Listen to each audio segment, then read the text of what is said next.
आखिर कर्ण और मेघनाथ में कौन थे सबसे शक्तिशाली? दोनों का अगर युद्ध होता तो किसकी जीत होती? तो आइए जानते हैं। लेकिन वीडियो में आगे बढ़ने से पहले हमारे चैनल को सब्सक्राइब अवश्य करें और बेल आइकन अवश्य दबाएं और साथ ही कमेंट बॉक्स में जय श्री कृष्ण अवश्य लिखिएगा। दो वीर योद्धा जिनकी शक्तियां बेमिसाल थी और इनसे सीधे तौर पर युद्ध करना खुद देवताओं तक को महंगा पड़ा था। वैसे ये दोनों ही योद्धा अपने समय काल के महान योद्धाओं में से एक थे। वैसे कभी इन दोनों योद्धाओं का मुकाबला तो नहीं हुआ, लेकिन आज हम इन दोनों योद्धाओं की शक्तियों का आंकलन करेंगे और जानेंगे कि आखिर इन दोनों में से अधिक बलशाली कौन था।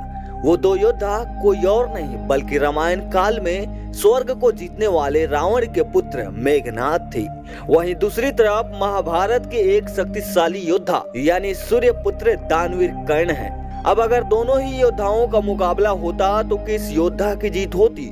क्या कर्ण का कवच और कुंडल मेघनाथ के घातक बाणों को सह पाता? इस आंकलन को हमने 3 श्रेणियों में बांटा है, तो चलिए हम जानते हैं इन 3 श्रेणियों के हिसाब से किस योद्धा में अधिक शक्ति थी। पहला है वरदान की शक्ति। मेघनाथ बहुत ही मायावी राक्षस योद्धा था। कहते हैं उसे एक नहीं अनेकों वरदान प्राप्त थे।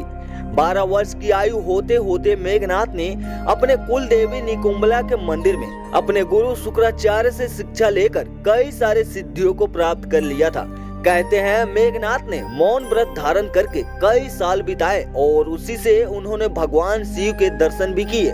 भगवान शिव ने उन्हें कई सारे अस्त्र शस्त्र, दिव्य शक्तियां, तांत्रिक विद्या और मायावी शक्तियां प्रदान किए, परंतु उन्होंने मेघनाथ को सावधान भी कर दिया था कि कभी भी भूलकर किसी ऐसे ब्रह्मचारी से युद्ध न करना जो 14 वर्षों से ब्रह्मचर्य का पालन कर रहा हो और 14 वर्षों से सोया न हो। इसके साथ उन्हें ब्रह्मा से भी वरदान प्राप्त था कि जब वो आपातकाल में देवी निकुंबला के तांत्रिक यज्ञ करेंगे तो उसे एक ऐसे दिव्य रथ की प्राप्ति होगी और उस रथ पर बैठकर जब तक वो युद्ध करेंगे तब तक उन्हें कोई भी परास्त नहीं कर पाएगा और ना ही उनका वध कर पाएगा। परंतु उसे एक बात का ध्यान रखना होगा कि जो उस यज्ञ का बीच में ही विध्वंस कर देगा वही उसकी मृत्यु का कारण होगा। और साथ ही साथ स्वर्ग जीतने पर ब्रह्मदेव ने उसे ये भी वरदान दिया था कि आज से मेघनाथ को इंद्रजीत कहा जाएगा, जिससे इंद्र की ख्याति सदा सदा के लिए कलंकित हो जाएगी। वहीं अगर हम सूर्यपुत्र कर्ण की बात करें तो जन्म से ही सूर्यपुत्र कर्ण के शरीर में कवच और कुंडल विद्यमान थे जो उन्हें उनके पिता सूर्यदेव से प्राप्त हुए थे। कहते हैं कवच और कुंडल अभेद्य था। शक्ति से शक्तिशाली योद्धा भी कवच को तोड़ने में असक्षम थे। वहीं कुंडल कर्ण को फुर्तीला और युवा बनाए रखते थे। दरअसल कवच और कुंडल दोनों ही अमृत से निर्मित हुआ था, जिससे कर्ण को युद्ध में सीधे तौर पर हरा पाना बिल्कुल नामुमकिन था। और अगर इन्हीं दोनों योद्धाओं का केवल वरदान के आधार पर युद्ध हो तो इनका मल्ल युद्ध होता और यकीनन मेघनाथ अपने तांत्रिक और मायावी शक्तियों के बल पर कर्ण को मूर्छित अवश्य कर देते। कर्ण का वध संभव तो नहीं हो पाता, लेकिन मेघनाथ के साथ मायावी शक्तियों के युद्ध में कर्ण को कवच और कुंडल भी नहीं बचा सकते। तो इस आंकलन में मेघनाथ की जीत होती है। दूसरा है दिव्य अस्त्रों शस्त्रों का ज्ञान। मेघनाथ की बात की जाए तो उन्होंने असुर गुरु शुक्राचार्य से अस्त्रों शस्त्रों की विद्या सीखी और उन्हीं के बलबूते उन्होंने त्रिदेव से कई सारी दिव्यास्त्र प्राप्त किए। वैभव अस्त्र, नागपाश अस्त्र, नगास्त्र, वज्रास्त्र। इसके अलावा मेघनाथ का नाम उन योद्धाओं में लिया जाता है जो ब्रह्मास्त्र, नारायण अस्त्र, वैष्णव अस्त्र और पशुपतास्त्र को भी धारण करते हैं। वहीं मेघनाथ ने स्वर्ग के देवताओं को हराकर उनके सभी अस्त्रों शस्त्रों पर अधिकार कर लिया था। सिर्फ यही नहीं, असुर गुरु शुक्राचार्य ने उसे 7 महायज्ञों की दीक्षा दी थी, जिनमें से एक महायज्ञ भी करना बेहद कठिन है। और ये भी कहा जाता है कि मेघनाथ का नाम उन योद्धाओं में लिया जाता है जो कि आदि काल से महायज्ञ को करने में सफल हो पाए थे। इनमें से एक था वैष्णव यज्ञ, जिसे केवल भगवान विष्णु और मेघनाथ ही संपन्न कर पाए थे। वहीं अगर हम बात करें कर्ण की तो कर्ण भी उन्हीं योद्धाओं की श्रेणी में शुमार हैं जिन्होंने वैष्णव यज्ञ को किया था, वो भी महाभारत में। कहते हैं कर्ण ने अपनी शिक्षा झूठ बोलकर खुद परशुराम जी से सीखी थी, जहाँ परशुराम जी ने उन्हें असंख्य अस्त्र शस्त्रों का ज्ञान दिया। उनके पास महान अस्त्र थे जैसे अग्नियास्त्र, प्रजन्यास्त्र, वैभवास्त्र, देवास्त्र, नारायण अस्त्र और ब्रह्मास्त्र, वहीं उनके एक ऐसे अस्त्र शस्त्र की भी प्राप्ति हुई थी जिसके बदले उन्होंने कवच और कुंडल इंद्र को दान में दे दिए थे। और वो अस्त्र था अघोम अस्त्र, जिसका इस्तेमाल वो सिर्फ एक ही बार कर सकते थे और वो जिसका भी नाम लेते वो अस्त्र उसको अवश्य मार गिराता। साथ ही इन सब दिव्यास्त्रों को चलाने के लिए उनको परशुराम जी ने विजय धनुष भी दिया था, जिसका इस्तेमाल करने से दिव्यास्त्रों की दूरी और क्षमता और भी अधिक बढ़ जाती थी।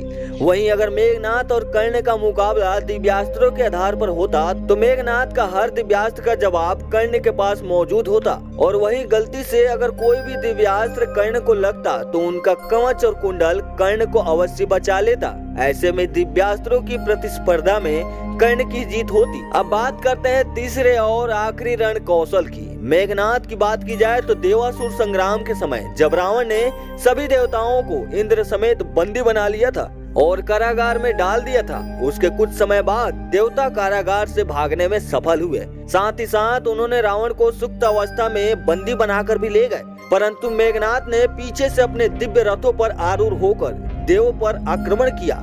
देव सेनापति भगवान कार्तिकेय ठीक उसी समय देवताओं की रक्षा करने के लिए आ गए, परंतु मेघनाद को वो भी नहीं हरा पाए। मेघनाद ने न केवल देवताओं को पराजित किया बल्कि इंद्र को बंदी बनाकर वापस लंका ले आया और उसने स्वर्ग को भी जीता। कहते हैं मेघनाद ने अपने बल पर रावण को कई सारी जीत दिलवाई थी। वो लंका का सबसे सर्वशक्तिशाली सेनापति था। कहते हैं मेघनाद अपने पूरे जीवन काल में एक ही बार पराजित हुआ था और वो भी उसका अंतिम युद्ध था, जहां उसकी हार और मृत्यु स्वयं लक्ष्मण जी के हाथ हुई थी। वही बात की जाए कर्ण की तो कर्ण बेहद ही शक्तिशाली योद्धा था। महाभारत में केवल एक ही योद्धा था जिसने दिग्विजय यात्रा की उपलब्धि को हासिल किया था। वो कोई और नहीं बल्कि स्वयं कर्ण था। कर्ण ने चारों दिशाओं में संपूर्ण जगत को जीत लिया था। उन्होंने अपने दिग्विजय यात्रा में आर्यवर्त के सभी राजाओं को हराया। द्रौपद पहला ऐसा योद्धा था जिसे कर्ण ने अपने दिग्विजय से हराया था, और कर्ण ने द्रौपद और पश्चिम दिशा के सभी राजाओं को हराया। उत्तर दिशा में कर्ण ने अकेले ही भगदत्त को हराया था, जिसने महाभारत के युद्ध में अर्जुन तक के होश उड़ा दिए थे। वहीं पूर्व में कर्ण ने अंग, बंग, कालिंग, मानिका, मगध, वहीं साथ साथ सभी राजाओं को पराजित किया। वैष्ट भूमि जहाँ पर राक्षस निवास करते थे और लोग उनसे चिढ़ते थे, कर्ण ने लोगों को मुक्ति दिलाते हुए सभी राक्षसों का विनाश किया था। वहीं दक्षिण दिशा में कर्ण ने अकेले ही रुक्मी, पांडविया, दक्षिण के अन्य सभी राजाओं को हराया, और फिर कर्ण ने शिशुपाल के पुत्र यमन और वर्मन को भी हराया।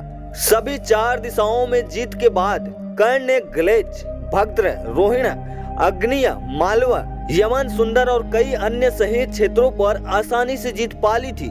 यहाँ तक महाभारत के युद्ध में अर्जुन को कर्ण को हराने में बहुत दिक्कतों का सामना करना पड़ा।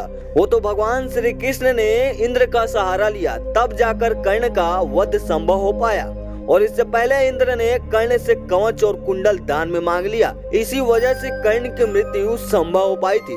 और अब अगर इस आंकलन को देखते तो इसमें वरदान और दिव्यास्त्रों की संपूर्ण शक्ति से मेघनाद और कर्ण का युद्ध होता तो संभव था कि इस युद्ध का कोई भी निष्कर्ष नहीं निकलता, क्योंकि दोनों ही योद्धा महान थे। दोनों के पराक्रम के बारे में आप भी भली भांति जानते हैं। साथ ही भगवान विष्णु के बाद यही दो योद्धा थे जिन्होंने वैष्णव यज्ञ को पूरा किया था, इसलिए इस आंकलन में दोनों ही बराबर घोषित होते हैं। अब इस हिसाब से देखा जाए तो दोनों को एक एक जीत प्राप्त हुई है। दोस्तों, आपका इस बारे में क्या कहना है हमें कमेंट के माध्यम से जरूर बताइए, और इस वीडियो का पार्ट 2 चाहिए हो तो कमेंट में पार्ट 2 जरूर लिखिए, और वीडियो पसंद आई हो तो लाइक और शेयर करना मत भूलिएगा।